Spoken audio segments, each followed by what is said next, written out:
तो यहाँ पे देखो कह रहा है कि पतले लेंस द्वारा प्रकाश के अपवर्तन का सूत्र, और यहाँ पे लेंस मेकर का फार्मूला हम लोग देखो कैसे फाइंड आउट करेंगे। इसमें दो कंडीशन होता है।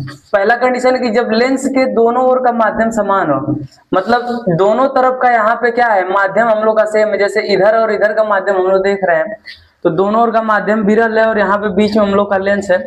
लेंस का अपवर्तनांक n2 है और यहाँ पे इस तरफ का बाएं तरफ का अपवर्तनांक n1 है और इस तरफ का अपवर्तनांक हम लोग का n1 है।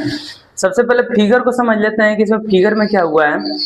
तो P एक वस्तु है, P से एक प्रकाश की किरण चल रही है और ये जो आगे का है ये हम लोग का प्रथम माध्यम है और ये इसके बाद ये द्वितीय माध्यम है ना, ऐसा मान लेते हैं। इसे प्रथम पृष्ठ मान लो, इसे द्वितीय पृष्ठ।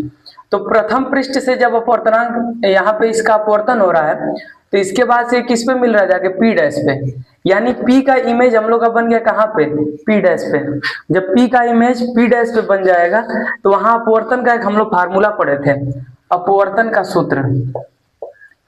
अपवर्तन का सूत्र इससे पहले हम लोग पढ़े थे।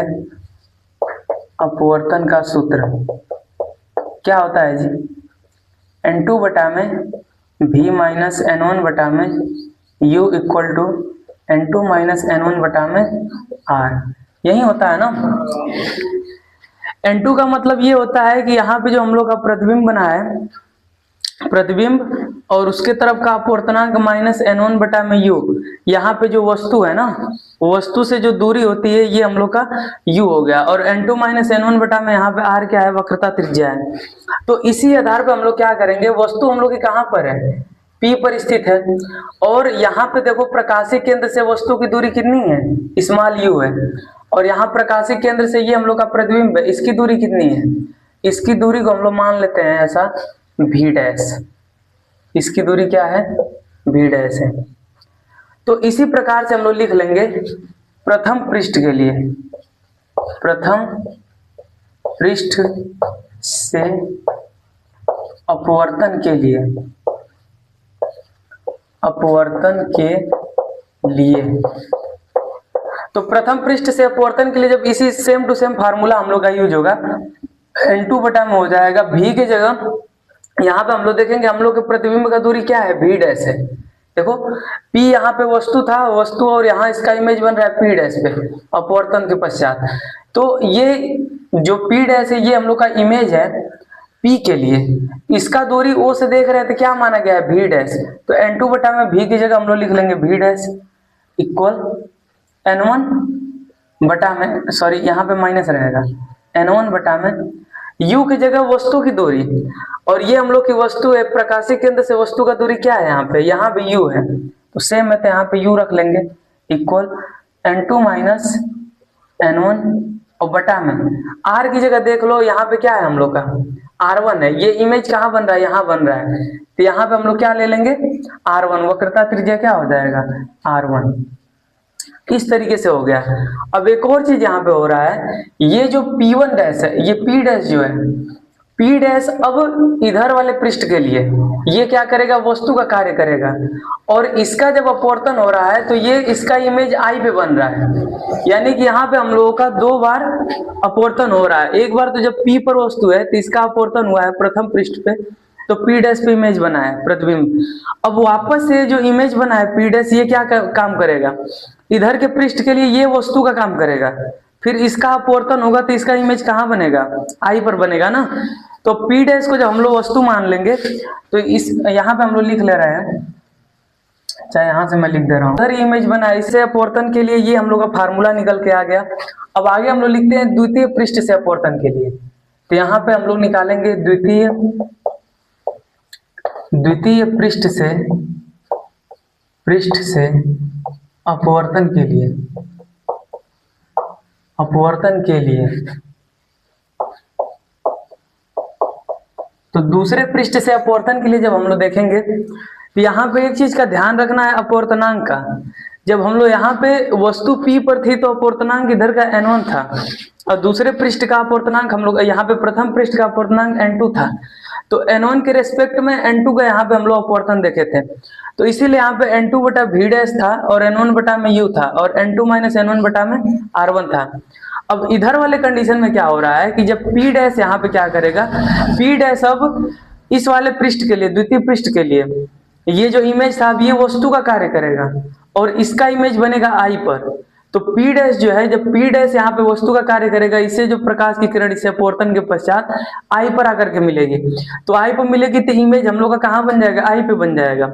तो इस चीज को फाइंड कैसे करेंगे, तो यहाँ पे हम लोग P डैश के लिए लिखेंगे तो हो जाएगा N1 बटा में, यहाँ पे हम लोग का सबसे पहले क्या था, यहाँ पे प्रतिबिंब की दूरी, तो यहाँ से प्रतिबिंब क्या है, आई है, आई की दूरी ओ से क्या है, भी है। तो N1 बटा में हो गया भी माइनस N2 बटा में, N2 बटा में यहाँ पे हो जाएगा, ये वस्तु है, वस्तु की दूरी क्या थी, भी डैश, तो यहाँ पे क्या ले लेंगे, यहाँ पे भी डैश ले लेंगे, N1 माइनस N2।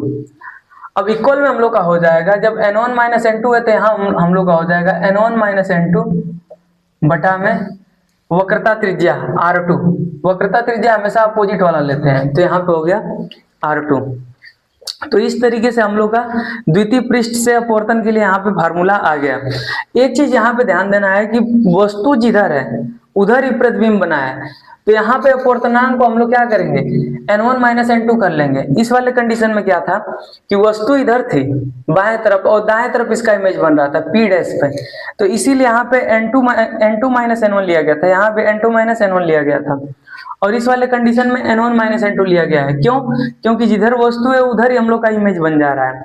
अब इसे इक्वेशन नंबर 2 मान लेंगे और यहाँ पे समीकरण 1 और 2 को जोड़ दिया जाएगा, समीकरण 1 प्लस समीकरण 2, समीकरण 2, समीकरण 1 यहाँ पे, समीकरण 2 यहाँ है, दोनों को जोड़ देते हैं, देखते हैं क्या मिलता है। तो जोड़ने का रूल क्या है, LHS को LHS में जोड़ देते हैं, तो यहाँ पे समीकरण 1 को लिख ले रहे हैं सबसे पहले, N2 बटा में भी डैश माइनस N1 बटा में U प्लस करके N1 बटा में भी माइनस N2 बटा में भी डैश इक्वल, इसका RHS हम लोग का है N2 माइनस N1 बटा में R1 प्लस करके इसका हम लोग का RHS है N1 माइनस N2 बटा में R2। अब इसी को जोड़ने के बाद देखते हैं क्या इक्वेशन प्राप्त हो रहा है। यहाँ पे एक चीज हम लोग देख रहे हैं N2 बटा भी डैश, N2 बटा भी डैश, ये दोनों यहाँ पे क्या है, कैंसिल आउट हो जाएगा। और इसे हम लोग क्या कर सकते हैं, दोनों में से N1 कॉमन ले लेंगे, या इसे ऐसे लिख सकते हैं N1 बटा भी माइनस N1 बटा U इक्वल टू, इधर हम लोग का बच जाएगा N2 माइनस N1 बटा R1 plus N1 minus N2 बटा R2। अगर हम लोग यहाँ से क्या कॉमन ले लें, N2 माइनस N1 कॉमन ले लें, N2 माइनस N1 कॉमन ले लें, तो यहाँ बचेगा 1 बटा में R1।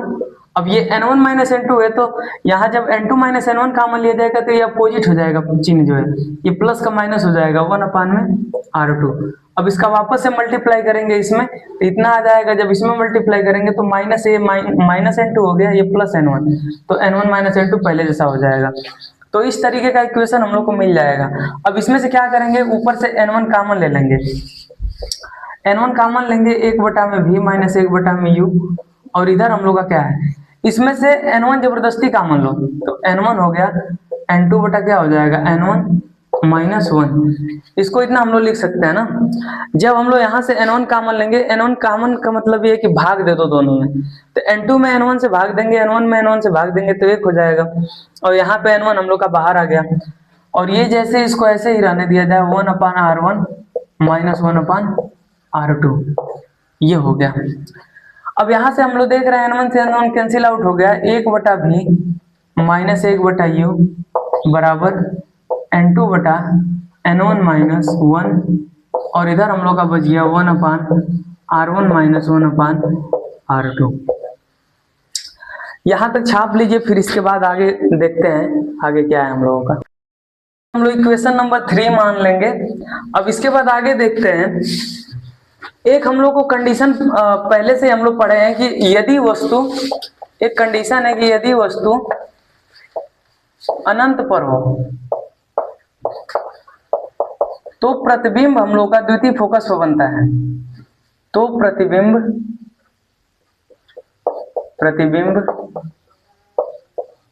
द्वितीय फोकस पर बनेगा, द्वितीय फोकस पर बनेगा,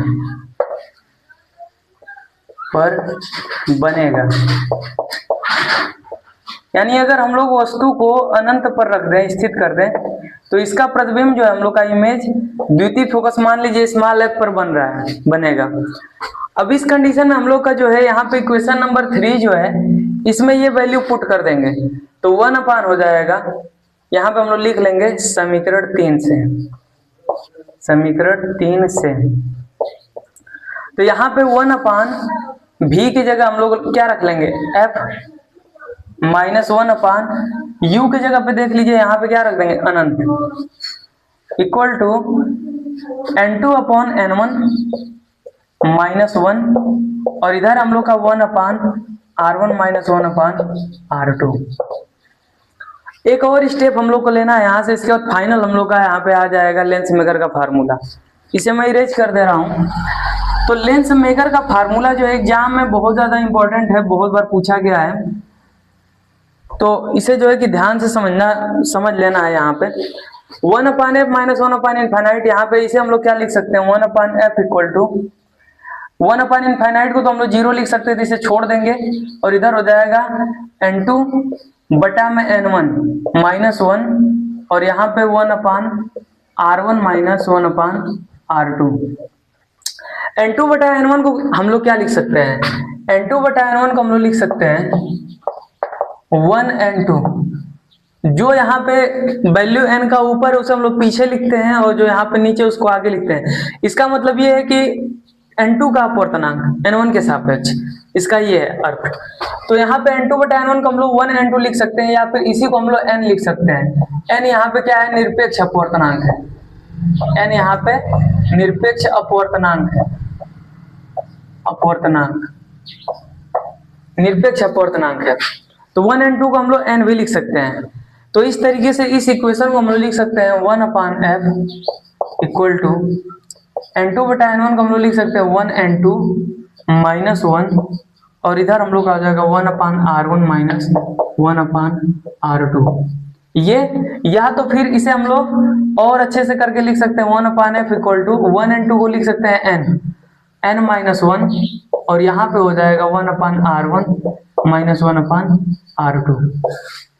तो इस तरीके से हमें ये एक इक्वेशन मिल जाएगा, और यही इक्वेशन हम लोग का है लेंस मेकर का फार्मूला, यही लेंस मेकर का सूत्र है।